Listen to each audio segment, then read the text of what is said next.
So, Carolina is really an impressive team. I have a lot of respect for this organization. I have a lot of respect for Coach Rivera and the job that he's done there through the years.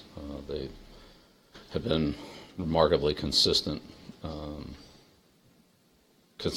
good at doing so many things, and that's kind of where we are this year. They have a lot of good players. They have a good blend of youth and experience. They're very sound fundamentally. They make you earn everything. They're a tough physical team. Run the ball, stop the run, play defense, play tough in the kicking game, block kicks. They make it work for everything, and have a lot of really good players. Defensively, not as good a front seven as we've seen. We will see. We've seen some good ones. Linebackers are extremely fast. Kuechly's, it's got to be in the conversation of top player in the year in the league every single year. Their front's very disruptive. They play 8 guys. They all play. They all are active. They turn the ball over. Get a lot of interceptions. Get a lot of strip fumbles. They don't turn it over much on the other side of the ball, so they're very good there. They have a good running game, good passing game. Mike does a good job of having a well-balanced offense with a lot of explosive plays in the offense, both from the quarterback and the other skill players. They give you enough different looks to keep you off balance, but at the same time, they run a very sound scheme. So not a lot of negative plays, not a lot of turnovers. Very good on third down, and just don't turn the ball over. Really solid team. Kicking game, Gano's got a strong leg. It's all touchbacks. Top kickoff guy in the league. Explosive returners again, whether it was again before McCaffrey now. Samuel on kickoffs. They got guys there that can hit the home run ball. With a big physical special teams core group of guys, linebackers and tight ends, backs, and they do a good job. Jones, Mayo, these guys are really good special team players. So really solid team all the way through. They don't overcomplicate the game, but they're very good at everything they do, and they do enough to be balanced and keep you off balance. And we played them quite a few times in preseason, so got a decent look at them. Saw them last year, but it's kind of the same every time you see them. You're talking about the same things, and all of them in a complementary way because they do so many things well, do them very consistently. So it's been a big challenge for us this week to handle all that they come at you with. Like every play is a problem. There's no real plays off. Well, you mentioned Shula and their scheme. Have things changed? I know he's been there for a few years now, but things changed for them at all with the addition of McCaffrey and Samuel? Have they altered the way they're attacking defenses from what you saw? Well, I think that's part of their game is the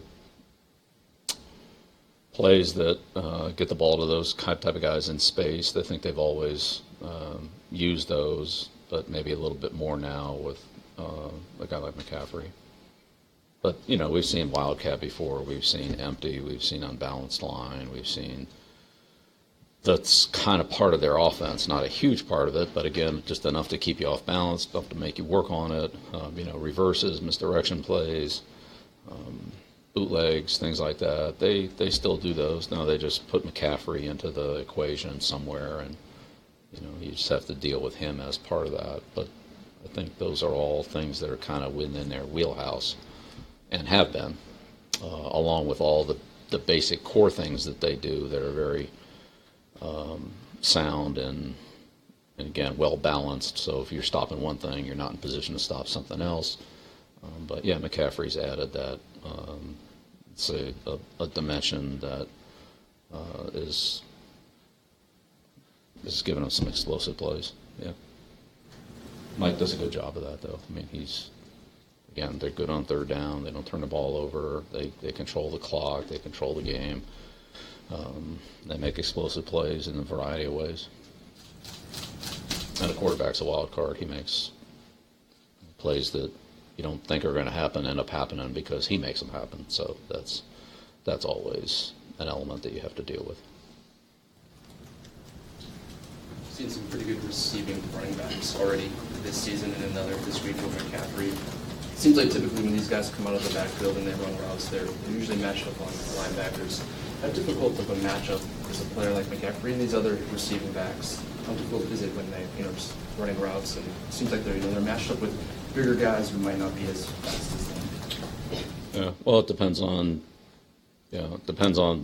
what matchup you have with them. So I think you have to be careful of it. We saw that with Irvin and Kamara and the way Kansas City used their, Thomas and Hill as backs. They weren't backs, but they kind of used them as backs. So yeah, all those players we're talking about are kind of semi-receivers, or maybe more than that. So yeah, it's something you gotta watch out for, because if you get the wrong matchup and the wrong, they could get a lot of yards in a hurry, no doubt. So yeah, it's a problem. It's a problem. But you're right, we've seen it pretty much every week. I don't want to say a new trend because I know you guys have a lot of. Are those type of athletes, I guess, just more prevalent now in today's NFL? Yeah, they are in this little string. Bill, against the Texans, there are a bunch of 3rd and 1 plays that sort of made a big difference in the game in terms of either them stopping you or you stopping them. What's the specific challenge of that play in particular, that situation when there's so many guys stacked in the box on defense? What's the specific challenge of that? In the end, it usually comes down to fundamentals. You got to block them, or you got to defeat a block and make the play. It's the numbers are the numbers. Nobody's going to run a play and cut a guy loose in the hole. So the guy that you let go is usually the guy furthest away from the play. Doesn't mean he's out of the play, but it's usually the guy furthest away. The guy's the point of attack. Whoever knocks the line of scrimmage back is probably going to have an edge on the play. Passing game can factor in there too. Sometimes they don't need a lot of yardage. You're kind of reluctant to go through putting the ball in the air, protecting, running routes and all that when you can just hand it off for a yard. But you got to be able to make that yard. So we got to obviously do a better job of coaching it and a better job of executing it and be better in that situation. That's a key situation. Can't get a yard in this league, then that's going to eventually catch up to you. It already has, but it'll continue to be a problem if we're not able to get that yard offensively. Defensively, the percentages are with the offense in that situation, so a stop there is a big stop. But realistically, you're not going to be 80% on defense in that situation. Offensively, that's where you'd like to be. Coach, I know you said you got to coach better, play better, but for the short yardage, 1 yard, is that more on the players? You can either get the yard or you can't. Yeah, well, again, the coach's job is to put the players in the best situation that they can be in. So, put a guy in a bad situation, then it's hard for him to succeed. Put him in a good situation, then you just have to execute the play, and it'll be all right. So, I think but we need to do a better job. They need to do a better job. We got to block better. We got to run better. We got to coach better. I don't think it's just one thing. We all need to improve on it, and it's a key situation. You mentioned all those improvements you want to make. You just listed them all. Where do you start, though, when you're taking a look at your defense as a whole and you want those improvements to be made? What's the first step there in making those changes? Identifying the problem and addressing the problems. And something's got to be 1, something's got to be 2, something's got to be whatever, 18. I don't know. So start with the most important things first. Always. It's always the case. I'm going to start at 19 and work our way up to 18 and work our way up to 17. I mean, that would be a ridiculous way to approach it. I can't imagine doing that. So we have a problem. We take things most important, try to solve that first.